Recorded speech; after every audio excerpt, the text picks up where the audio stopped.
আমাৰ এতিয়া শৰীৰটো সক্ৰিয় হৈ আছে, মন সক্ৰিয় হৈ আছে। এই অৱস্থাটোক জাগ্ৰত অৱস্থা বুলি কয়।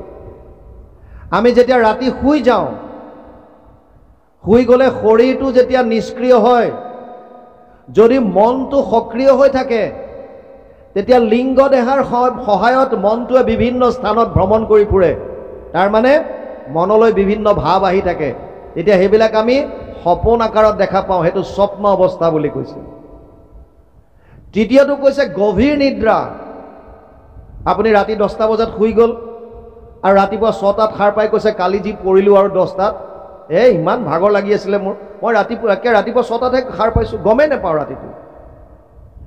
আচ্ছা, কেতিয়াবা ভাবি চাইছেনে আপুনি ৰাতি 10টাত শুলে আৰু ৰাতিপুৱা 6টাত সাৰ পাই কৈছে কালি যে 10টাত শুলোঁ মই একদম গম নাপাওঁ নহয়, ৰাতিপুৱা 6টাতহে সাৰ পালোঁ। এতিয়া আপুনিতো শুই আছিল, আপুনি কেনেকৈ গম পালে যে আপুনি একো গম পোৱা নাই? হে, আপুনি কেনেকৈ গম পালে? আপুনিতো শুই আছিলে, দুৰ্ঘোৰ নিদ্ৰা। আৰু ৰাতিপুৱা আপুনিয়ে কৈছে কালি যি পৰিলোঁ আৰু ৰাতিপুৱা 6টাতহে সাৰ পাইছোঁ, মই ৰাতিটো গমেই নাপাওঁ। আৰে গম কেনেকৈ পালি তই? নাপাওঁ বুলি গম কেনেকৈ পালি?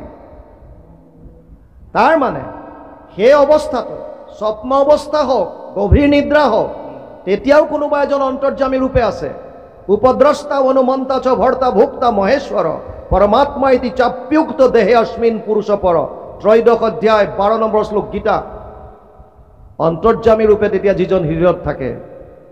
আৰু যিসকল সন্ন্যাসীয়ে নিৰ্গুণ নিৰাকাৰ ব্ৰহ্মক উপাসনা কৰে, তেওঁলোকে সমাধিত যাক দেখা পায়, সেইটো অৱস্থাটো যিজনক পায় এই চাৰিওটা অৱস্থাত। কোন চাৰিটা? জাগ্ৰত, স্বপ্ন, গভীৰ নিদ্ৰা আৰু সমাধিত। এই চাৰিটা অৱস্থাত যিজন থাকে, আৰু কোনজন ঈশ্বৰ, কোন আমাৰ আৰাধ্য? সচেতন কৰা দেহ প্ৰাণ ইন্দ্ৰিয়ক। কোন দেৱৰ ক্ষমতা আছে? তেওঁলোকে নিজেই প্ৰলয়ৰ সময়ত চব এৰিব লাগে। ব্ৰহ্মা পৰ্যন্ত নাশ হয়। যেবে এক শত হুৱে বৰিষ ব্ৰহ্মাৰ ব্ৰহ্মাকো কৰন্ত তেবে ঈশ্বৰে সংহাৰ। ব্ৰহ্মাও বাচি যাব নোৱাৰে, বাকী দেৱ দেৱতা কোন? আল্টিমেটলি কোনো ঈশ্বৰৰ বিনে কাৰো ক্ষমতাই নাই। এবাৰ দেৱতাসকলে অসুৰৰ লগত বিৰাট জিকি পেলাই গৈ নিজে মৌজ মস্তি কৰি আছে। তেনেকুৱাতে প্ৰভু ভগৱন্তই এটা বিৰাট যক্ষৰ আকাৰ, বিৰাট এটা বৃহৎ ৰূপ এটা লৈ তেওঁলোকৰ অলপ দূৰত থিয় হৈ গ'ল। ইন্দ্ৰই প্ৰথমতে অগ্নিক পঠিয়ালে, অগ্নিদেৱ যোৱাচোন এজন কোন সুধি আহা। অগ্নিদেৱ গৈ যোৱাৰ লগে লগে সুধিলে যে তুমি কোন? আৰু এই যক্ষৰূপী ভগৱানে সুধিলে যে তুমি কোন? বোলে মই অগ্নি। কি কৰিব পাৰা? মোৰ ইমান শক্তি আছে যে মই গোটেই জগত জ্বলাই শেষ কৰি দিব পাৰোঁ বোলে, ইমান পাৱাৰ, ইমান শক্তি মোৰ। আচ্ছা, এই সাধাৰণ তৃণ এডাল দিছোঁ, বন এডাল, এডাল তুমি পুৰি দেখুওৱা। আৰু অগ্নিয়ে সমস্ত শক্তি প্ৰয়োগ কৰিলে, কিন্তু বনডাল, সাধাৰণ এডাল তৃণ পুৰিব নোৱাৰিলে। আৰু আহি ইন্দ্ৰক ক'লে যে দেৱৰাজ মই গম নাপালোঁ তেওঁ কোন। এতিয়া ক'লে বায়ুক পঠিয়ালে, বায়ু তুমি যোৱা। আৰু বায়ু যোৱাৰ লগে লগে সুধিলে ভগৱন্তই তুমি কোন? মই বায়ু। কি কৰিব পাৰা? গোটেই জগত মই শুহি আনিব পাৰোঁ। আচ্ছা, ইমান শক্তি, এই বনডাল লৰাই দেখুৱাচোন তিলবান। আৰু সমস্ত শক্তি লগোৱাৰ পাছতো সামান্য এটুকুৰা বন লৰচৰ কৰিব নোৱাৰিলে। বায়ু আহি দেৱৰাজক ক'লে যে দেৱৰাজ মই গম নাপালোঁ তেওঁ কোন। দেৱতাসকলে ক'লে দেৱৰাজ ইন্দ্ৰ আপুনি নিজেই গৈ চাই আহক কোন এজন। আৰু ইন্দ্ৰ যেতিয়া গ'ল, লগে লগে তেওঁ তাৰ পৰা অৰ্ধধাৰ হ'ল আৰু তেওঁৰ মায়াত এগৰাকী স্ত্ৰী ৰূপ ধাৰণ কৰি মায়া শক্তিটো ৰাখি থৈছে। দেৱৰাজে সুধিলে এতিয়া যে ইয়াত আছিলে এজন কোন? তেতিয়া ক'লে যে সেইজনেই হৈছে ব্ৰহ্ম। তোমালোকে ভাবিছিলা যে তোমালোকৰ শক্তিৰ কাৰণেহে তোমালোকে এই অসুৰ চকুৰৰ ওপৰত জয় কৰি আহিলা। আচলতে নিজস্ব তোমালোকৰ একোৱেই নাই। তাৰ মানে দেৱতাসকলকো যিজনে শক্তি দিয়ে, যিজনে প্ৰত্যেক জীৱক সচেতন কৰি ৰাখে, যিজনৰ কৃপাত আমি জীৱন্ত অৱস্থাত থাকিব পাৰিছোঁ, সেইজন ঈশ্বৰৰ ওচৰত শৰণ লোৱাৰ কথা কৈছে। আৰু প্ৰহ্লাদে কৈছে সেইজন বিষ্ণুৰ চৰণ স্মৰণত পৰে পুৰুষৰ লাভ নাই। বিফলে জনম যাব যদি আমি স্মৰণ নকৰোঁ। আৰু স্মৰণত উপায় এটাই, আপোনালোকে ভাল পাবলৈ অভ্যাস কৰক, কৃষ্ণৰ প্ৰতি প্ৰেম জগাওক। যিমান ভাল পাবলৈ শিকিব, তেওঁৰ লীলাবিলাক চাওক, যি ভাল পায়। বাল্যলীলা যদি ভাল পাইছে আপুনি সেইবিলাক মনলৈ আনক। যদি আপুনি কুৰুক্ষেত্ৰৰ যুদ্ধৰ কথা ভাল পাইছে সেয়া মনলৈ আনক। যোনটো ভাল পায়, কেৱল ভাল পাবলৈ শিকক কৃষ্ণক।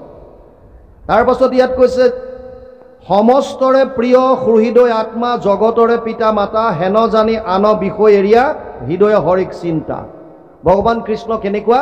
সমস্তৰে প্ৰিয় হৃদয় আত্মা জগতৰে পিতা মাতা। পিতা সমস্য জগতো মাতা ধাতা পিতামহ বেদ্যম পবিত্ৰ ওমকাৰ ঋগ সাম যজুৰ বচ। নৱম অধ্যায় 17 নম্বৰ শ্লোক গীতা। হে অৰ্জুন, ময়ে সমস্ত জীৱৰ পিতা, ময়ে মাতা, ময়ে পিতামহ, ময়ে প্ৰণৱ ওংকাৰ, ময়ে বেদ জ্ঞান, চব মই। অৰ্জুনক ইয়ালৈকে কৈছে মত্ত পৰতৰম নান্যত কিঞ্চিদস্তি ধনঞ্জয় মই সৰ্বমিদম প্ৰতম সূত্ৰে মণিগণায়ব। সপ্তম অধ্যায় 7 নম্বৰ শ্লোক গীতা। হে অৰ্জুন, মোতকে শ্ৰেষ্ঠ আৰু কোনো নাই। মত্ত পৰতৰম নান্যত কিঞ্চিদস্তি ধনঞ্জয়, মোতকে শ্ৰেষ্ঠ আৰু কোনো নাই। যেনেকৈ এধাৰী মালাত এই সূতাডালত মণিবিলাক যেনেকৈ গুঠি থোৱা থাকে, ঠিক তেনেকৈ সমস্ত জীৱ মোৰ লগত এধাৰী মালাত গুঠি থোৱাৰ দৰে গুঠি থোৱা থাকে। আমি প্ৰসংগ কৰোঁতে যিটো আমাৰ বহাৰ যিটো আকাৰ, কেতিয়াবা আপোনালোকে ভাবি চাইছেনে নাই? নামাচাৰ্যৰ দুকাষে দুজন পালি আৰু যিটো আকাৰত বহা হয়, এধাৰী এধাৰ মালাৰ দৰে হৈ থাকে। মালা, আৰু এই মালাডালৰে এটা চিম্বলিক এইটো দিছে। তেনেকৈ সমস্ত জীৱৰাশি ভগৱানৰ এধাৰী মালাৰ দৰে গুঠি থোৱা আছে, ভগৱানৰ লগত সম্পৰ্ক আছে সকলোৰে। সেইকাৰণে সেইজন ঈশ্বৰৰ ওচৰত শৰণ ল'বলৈ কৈছে। আৰু সেইজনৰ কাৰণে অৰ্জুনকো গৈ 700 শ্লোকৰ গীতা, 574টা শ্লোক ভগৱান কৃষ্ণই উপদেশ দিছে নিজে। 85টা শ্লোক অৰ্জুনে সুধিছে, সঞ্জয়ে কৈছে ধৃতৰাষ্ট্ৰক 40টা, আৰু এটা শ্লোক মাত্ৰ ধৃতৰাষ্ট্ৰই সঞ্জয়ক প্ৰশ্ন কৰিছে। 700 শ্লোকৰ ব্ৰেকআপ। এটা ধৃতৰাষ্ট্ৰ, 40টা সঞ্জয়, 85টা অৰ্জুনে কৈছে, আৰু 574টা শ্লোক ভগৱান কৃষ্ণই কৈছে। 574টা শ্লোকৰ শেষত গৈ কি ক'লেগৈ?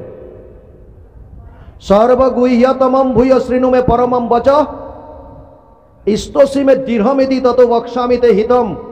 8 অধ্যায় 64 নম্বৰ শ্লোক গীতা। হে অৰ্জুন, তোক মই এতিয়া গোপনীয়ৰ পৰা গোপনীয় কথাটো কম শুন, কাৰণ তই মোৰ অতি মৰমৰ ইষ্টসী। কি ক'লে? সব বাদ দি মোৰ ওচৰত আহ, সৰ্বধৰ্মান পৰিত্যাজ্য মাম একম শৰণম ব্ৰজ। সব বাদ দি মোৰ ওচৰত আহ। কিন্তু এটা কথা বুজি লওক, শৰণ বস্তুটো, শৰণ আমাৰ যিটো অৰ্জুনে শৰণ লৈছিল, এইবাৰ আমাৰ শ্ৰীমন্ত শংকৰদেৱ সংঘৰ যিখন ভক্তি সিন্ধু, আমি তাত এভাগ লিখা দিয়া হৈছে, গীতাৰ শৰণ এক আধ্যাত্মিক তত্ত্ব বিচাৰ বুলি পাইছে ভাৱ। আমি তাত প্ৰতিপন্ন কৰিবলৈ এটা চেষ্টা কৰিছোঁ আমাৰ দৃষ্টিভংগীৰে, যে অৰ্জুনে 3বাৰকৈ শৰণ ল'লে। প্ৰথম শৰণ ল'লে কেতিয়া? যুদ্ধৰ প্ৰাক মুহূৰ্ত। দুৰ্যোধন আৰু অৰ্জুন দুইটা গৈছে আশ্ৰয় বিচাৰি। মানে আপুনি যেতিয়া সহায় বিচাৰি গৈছে, আল্টিমেটলি আপুনি আশ্ৰয় লৈছে তেওঁৰ ওচৰত। কিন্তু এইটো কায়িক আশ্ৰয় হ'ল। কেৱল ক'লে যে মোক তুমি সহায় কৰা। তাৰ পাছত গীতা আৰম্ভ হ'ল। 2য় অধ্যায়ৰ 7 নম্বৰ শ্লোকত অৰ্জুনে পুনৰ শৰণ ল'লে। কাৰ্পণ্য দোষ উপহৃত স্বভাৱ পৃষ্ণামি ত্বম ধৰ্ম সম্মূঢ় চেতা যদ শ্ৰেয়স্যাৎ নিশ্চিত ব্ৰূহিতন্মে শিষ্যস্তে হম স্বাধিমাম ত্বম প্ৰপন্নম। তোমাৰ শৰণত আহিলোঁ, তোমাৰ শিষ্য, এতিয়া মোক উপদেশ দিয়া। কিন্তু এইটো কেৱল বাণীৰ। কিয়? তাৰ পিছতে ক'লে যে মই যুদ্ধ নকৰোঁ। যদি তুমি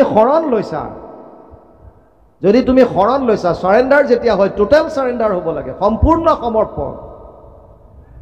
সম্পূৰ্ণ সমৰ্পণ হোৱাৰ পাছত আৰু তোমাৰ এইটো মই কৰিম, মই তোমাৰ চৰণত শৰণ ল'লোঁ কিন্তু মই এইটো নকৰোঁ, এইবিলাক নাচালে। কিন্তু পৰন্তু এইবিলাক কাম নাই।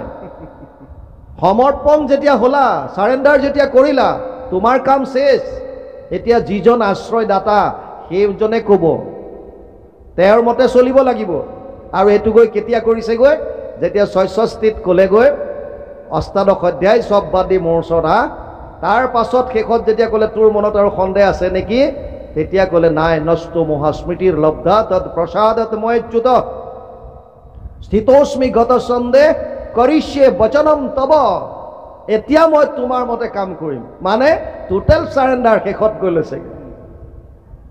বুজি পালে?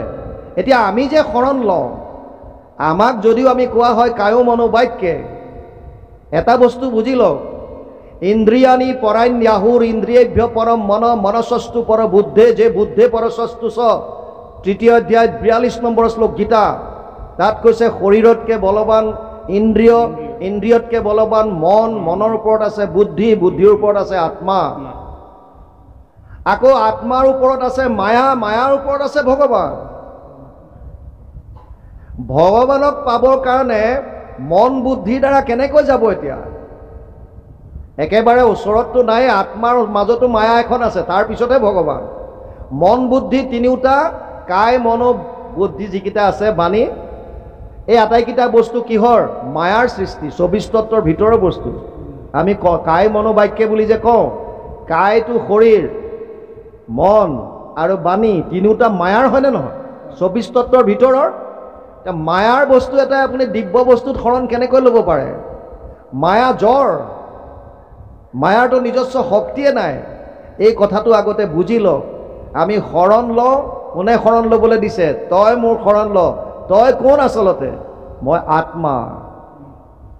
কাৰণে মনলৈ ভাৱ সদায় আনিব যে মই আত্মা, মই শৰণ লৈছোঁ। এতিয়া কাৰ দ্বাৰা লৈছোঁ? মই মোৰ নিজৰ আত্মাই এই ইন্দ্ৰিয়সমূহৰ দ্বাৰাহে ভোগ কৰে। গতিকে মই কায়ো মনোবাক্যক তোমাৰ চৰণত লগাই দিছোঁ। এই ভাৱটো লৈ পেলাই যদি আপোনালোক শৰণ লয়, তেতিয়াই আচল শৰণ হ'ব, তেতিয়া টোটেল চাৰেণ্ডাৰ হ'ব। মইহে শৰণ লৈছোঁ। মই বুলি কওঁতে শৰীৰটো নেকি? শৰীৰটো মোৰ বস্তু। মই আৰু মোৰ মাজত পাৰ্থক্য আছে। 24 তত্ত্বৰ দ্বাৰা গঠিত এইটো জ্বৰ শৰীৰ, আত্মাৰূপে মই আছোঁ ইয়াত। গতিকে মই আৰু মোৰ মাজত ডিফাৰেঞ্চ আছে। মোৰ বস্তুটো কেতিয়াও মই হ'ব নোৱাৰে। এইখন কাৰ গামোচা? মোৰ গামোচা। কাৰ চেলেং? মোৰ চেলেং। কাৰ হাত? মোৰ হাত। কাৰ শৰীৰ? মোৰ শৰীৰ। মোৰ শৰীৰটো মই হ'ব নোৱাৰোঁ কেতিয়াও।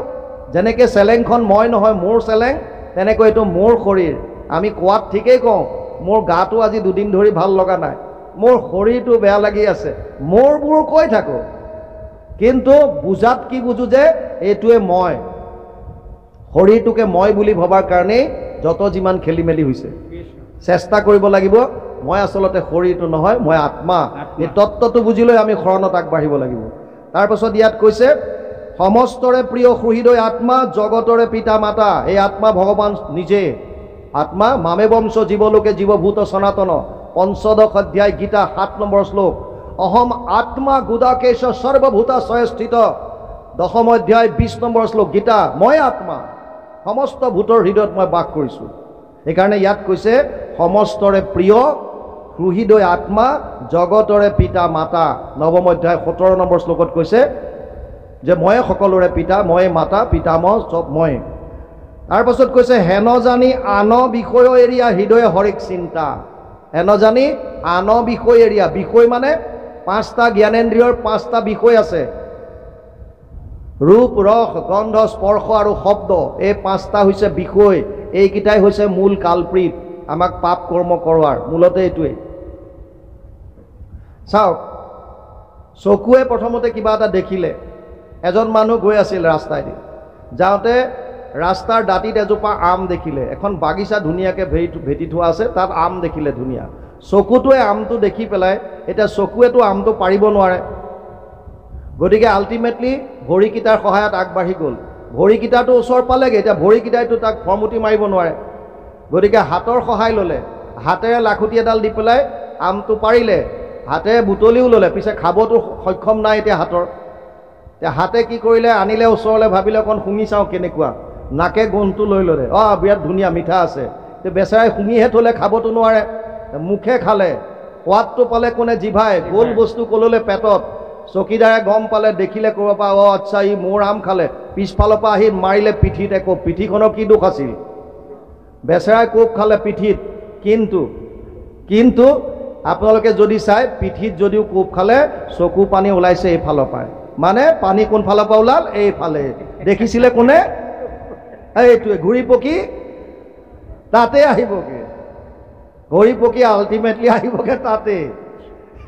গতিকে আল্টিমেটলি এতিয়া কৈছে বিষয়ৰ কামবিলাক বাদ দিয়া। বিষয়ৰ চিন্তা বাদ দি আমাৰ চিন্তা এটাই হ'ব লাগে যে যিজন ঈশ্বৰ হৃদয়ত বিৰাজমান হৈ আছে, আমি তেওঁক আৰাধনা কৰোঁ। আপুনি শাৰীৰিকভাৱে অসুস্থ হ'ব পাৰে, আপুনি অসুচিতাত ভুগিব পাৰে, আপুনি গুৰুগৃহত সোমাব নোৱাৰিব পাৰে। ভক্তি মাৰ্গত এটা আটাইতকৈ সুগম উপায় দিছে, এইটো হৈছে মানসিক সেৱা। ইয়াতকৈ উত্তম ক'তো নাই। আপুনি যাব পৰা নাই। চাওক, সংসাৰৰ ক্ষেত্ৰত মানসিক চিন্তা কৰি থাকিলে আপুনি একো বস্তু নাপায়।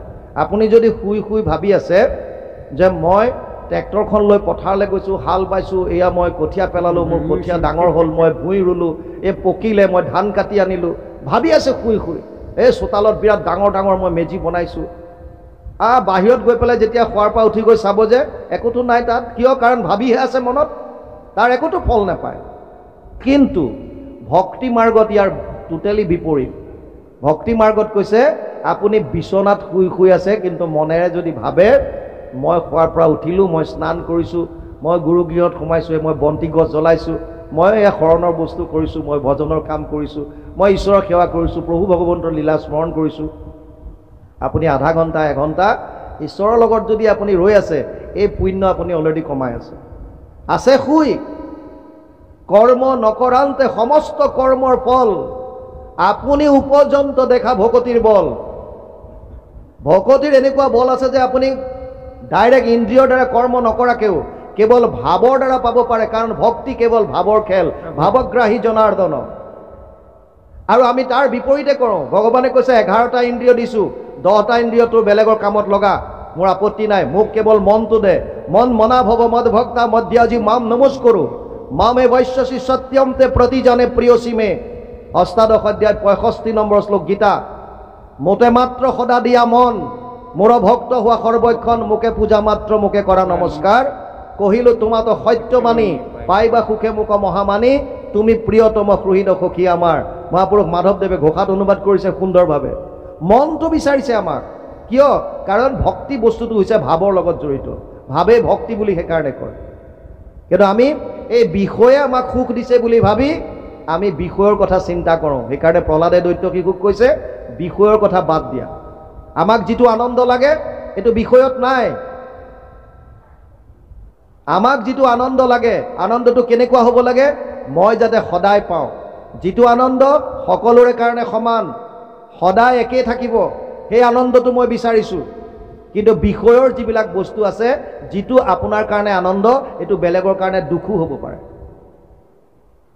এজন ৰোগী, তেওঁৰ অসুখ হৈছে, তেওঁৰ কাৰণে এইটো কষ্টকৰ কথা। কিন্তু ডাক্তৰ এজনে মনে মনে ভালো পাব পাৰে যে বেটা আহিছে আজি মোৰ ওচৰলৈ কাষ্টমাৰ বেছি। বুজি পাইছে না? বস্তুবিলাক তেনেকুৱা, যিটো আপোনাৰ কাৰণে বেয়া বেলেগ এজনৰ কাৰণে ভাল হ'ব পাৰে, বিষয়ৰ বস্তু। কিন্তু যিটো প্ৰকৃত আনন্দ, এইটো সকলোৰে কাৰণে একেই।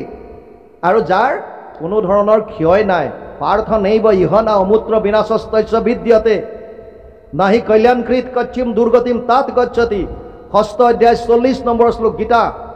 তাত লিখিছে, হে অৰ্জুন, এই আনন্দৰ কোনোদিন ক্ষয় নহয়। তোমাৰ শৰীৰ পৰি যাব পাৰে, এইটো শৰীৰ নাশ হোৱাৰ পিছত যিটো শৰীৰ পাবা, আজি এইটো শৰীৰত যিমানলৈকে ভক্তি আগবঢ়ালা তাৰ পৰা আৰম্ভ হ'ব। গতিকে আল্টিমেটলি বিষয়ৰ আমাক ধান্দাটো এৰি পেলাই কেৱল ঈশ্বৰ চিন্তনত মন দিবলৈ কৈছে। কৃষ্ণ।